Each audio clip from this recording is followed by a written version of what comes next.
नमस्ते, पाहत आहात MK news network live, यामध्ये आपले सर्वांचे हार्दिक स्वागत। आज दिनांक 2 ऑक्टोबर 2025 रोजी अमृषा बाबा उर्दू प्राथमिक व माध्यमिक शाळा अंदुरा या शाळेत महात्मा गांधी व लालबहादूर शास्त्री यांची जयंती साजरी करण्यात आली। यावेळेस त्यांच्या प्रतिमेस पुष्पहार अर्पण करून आदरांजली वाहण्यात आली। यावेळेस शाळेचे मुख्याध्यापक पठाण VM, सर्व शिक्षक व विद्यार्थी उपस्थित होते। तुमचा दिवस समृद्ध विचारांनी भरलेला जावो अशी आम्हाला आशा आहे। महात्मा गांधींच्या मार्गदर्शनाखाली आपल्या देशाने ज्याप्रमाणे भरभराट केली तशी तुमचीही भरभराट होवो। गांधी जयंती साजरी करताना आम्हाला आठवण करून दिली जाते की लहान बदल मोठे परिणाम देतात।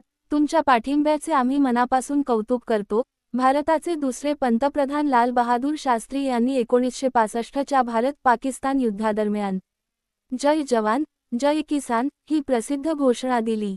भारतीय सैनिक आणि शेतकऱ्यांच्या त्यागाचे आणि धैर्याचे प्रतीक असलेली ही घोषणा भारतीय नागरिकांचे मनोबल वाढवण्यासाठी देण्यात आली होती, जेणेकरून ते देशाच्या अन्नसुरक्षेसाठी आणि संरक्षणासाठी अधिक उत्साहाने काम करतील।